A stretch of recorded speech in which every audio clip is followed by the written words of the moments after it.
राधे राधे, जय श्री कृष्णा। आज मैं आपको बैसाख मास के महात्म्य का 17वां अध्याय सुनाने जा रही हूँ। हमने अब तक 16 अध्याय सुने हैं। आपको बैसाख मास का अध्याय सुनने का बहुत पुण्य फल मिलेगा। आपने अब तक मेरा साथ दिया है, आशा करती हूँ आगे भी आप इसी तरह मेरा साथ देते रहेंगे और बैसाख मास का पुण्य कमाते रहेंगे। ब्रह्मा जी कहने लगे कि हे यमराज, इसमें आश्चर्य की क्या बात है। गुणवानों से ईर्ष्या करना दुख का कारण होता है। यह बैसाख मास भगवान को भी अति प्रिय है। इसके धर्मों को सुनने मात्र से अनेक पाप दूर हो जाते हैं। जो बैसाख धर्म का पालन करता है और उसके गुणों का गान करता है, उस पर भगवान प्रसन्न होते हैं। ब्रह्मा जी कहते हैं कि हे यमराज, उस राजा पर मेरा कोई प्रभाव नहीं, क्योंकि विष्णु के भक्तों का कोई अशुभ नहीं कर सकता। किसी में इतना सामर्थ्य नहीं कि विष्णु के भक्तों को नुकसान पहुंचा सके। उनके भक्तों को जरा, मृत्यु, व्याधि आदि का कोई भय नहीं रह जाता। सेवक को स्वामी ने जिस काम के लिए नियुक्त किया है, जब तक उसमें शक्ति है किए जाए, और जब कार्य करने की शक्ति न रहे तो स्वामी से निवेदन कर दे। उसी समय वह उऋण हो जाता है और उसे कोई दोष स्वामी का कार्य न करने का नहीं लग सकता।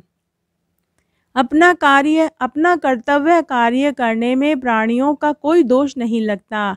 हे यम, तुम इस कार्य के करने में असमर्थ हो तो तुम्हारा क्या दोष है। जब ब्रह्मा जी ने ऐसा कहा तो यम अत्यंत दुखी होकर आंसू गिराने लगे, अत्यंत दुखी होकर रोने लगे तथा अत्यंत दीन वाणी से बोले कि हे पितामह, आपकी सेवा से मुझको सब कुछ मिल गया है, परंतु अब मुझे अपने काम पर जाने की तब तक इच्छा नहीं जब तक भूमंडल पर यह राजा राज्य करता है। जब तक इस राजा को इस कार्य से मैं चलायमान नहीं कर देता, मुझको विश्राम नहीं प्राप्त हो सकता।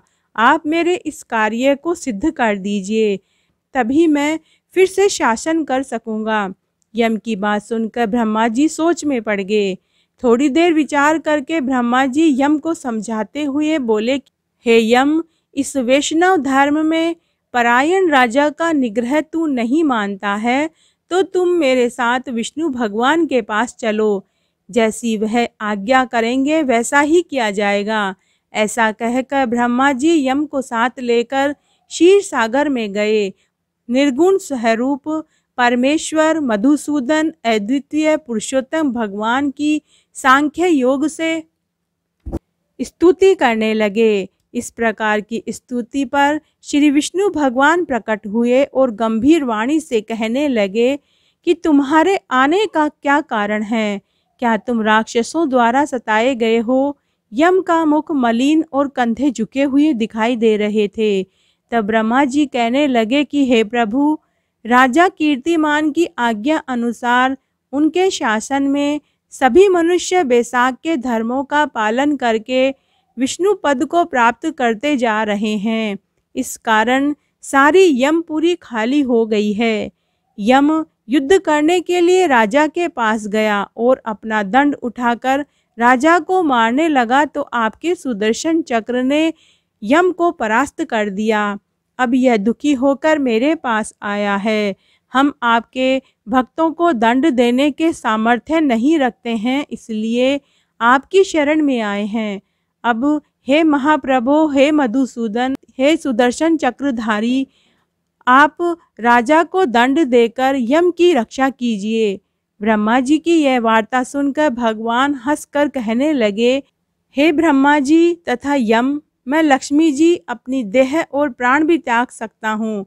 श्री वत्स, कौस्तुभ मणि तथा वैजंती माला का भी त्याग कर सकता हूँ। श्वेत दीप, बैकुंठ, क्षीर सागर और गरुड़ और शेष की सवारी को भी मैं छोड़ सकता हूँ, परंतु अपने भक्तों को मैं नहीं छोड़ सकता। आप ही सोचिए, जिन्होंने मेरे लिए सर्वस्व त्याग दिया और अपनी आत्मा तक मुझ में लगा दी, मैं उनको कैसे त्याग सकता हूँ। फिर भी हे यम, मैं तेरे दुख को दूर करने का उपाय बतलाता हूँ। इस राजा की आयु मैंने 10,000 वर्ष की कर दी है। इसमें 8,000 वर्ष बीत चुके हैं। अब 2,000 वर्ष की आयु और भोग कर वह मेरे सायुज्य मुक्ति को प्राप्त हो जाएगा। तब वेन नाम का एक राजा बड़ा दुराचारी होगा और सब वेदोक्त धर्मों को वह नष्ट कर देगा। तब वैशाख धर्म भी लोप हो जाएगा और वह स्वयं अपने पाप से जल जाएगा। फिर मैं पृथु का अवतार लेकर पुनः धर्म की स्थापना करूंगा और वैशाख धर्म का पालन मैं सभी मनुष्यों से करवाऊंगा। जो मेरा भक्त जिसने मुझ में ही अपना ध्यान लगा दिया है और सर्वस्व त्याग दिया है, वह कोई हजारों में से एक ही होता है। उसको ही वैशाखोक्त धर्म कहना चाहिए। बहुत थोड़े मनुष्य पृथ्वी पर मेरे इस धर्म को जानते हैं। अब हे यम, तू किसी प्रकार से दुखी मत हो, तेरे काम की सिद्धि हो जाएगी। वह राजा तेरा भाग भी देगा। अपने अपने भाग को ग्रहण करने वाला दुखी नहीं होता। जो मनुष्य उद्देश्य से प्रतिदिन स्नान, अर्घ, जलकुंभ, दही, अन्न आदि का दान नहीं करेंगे, उनका वैशाख धर्म निष्फल हो जाएगा। वह राजा अवश्य तुमको भाग देगा, क्योंकि वह मेरा भक्त है। जो कोई प्राणी तुम्हारा भाग देकर वैशाखतो धर्म करे, उसके कार्य में तुम विघ्न मत डालो। और जो तुम्हारा भाग दिए बिना ही केवल मेरा भजन करता है, उसको मेरी आज्ञा से तुम अवश्य दंड दे सकते हो। उस राजा से तुम्हें भाग दिलाने के लिए मैं अभी सुनंद को भेजता हूँ। वह अवश्य राजा को समझाकर तुम्हें तुम्हारा भाग दिलवाएगा। इस प्रकार हर तरह से यम को आश्वासन देकर भगवान अंतर्ध्यान हो गए और यम भी प्रसन्नता से अपनी यमपुरी को चले गए। और फिर भगवान की आज्ञा से जैसे सुनंद ने राजा को समझाया, सभी ने वैशाख मास के धर्मों में यम को भाग दिया। इसलिए वैशाख मास में प्रतिदिन यम के निमित्त स्नान और अर्घ्य करना चाहिए, नहीं तो वैशाख के सभी कर्म निष्फल हो जाते हैं। वैशाख की पूर्णिमा को सबसे पहले यमराज के निमित्त जल का घड़ा, दही और अन्न दान करना चाहिए।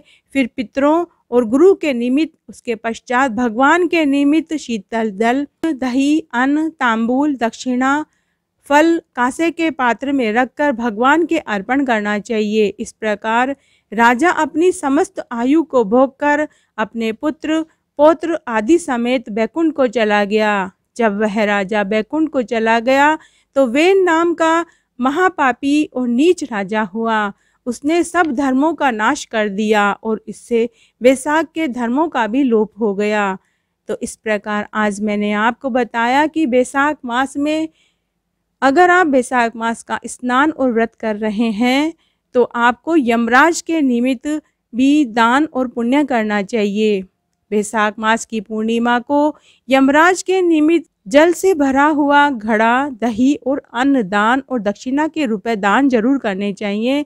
इससे आपको वैशाख मास का पूरा पुण्य मिलेगा। इस प्रकार आज मैंने आपको वैशाख मास का 17वां अध्याय सुनाया। आशा करती हूँ ये आपको जरूर पसंद आएगा। धन्यवाद।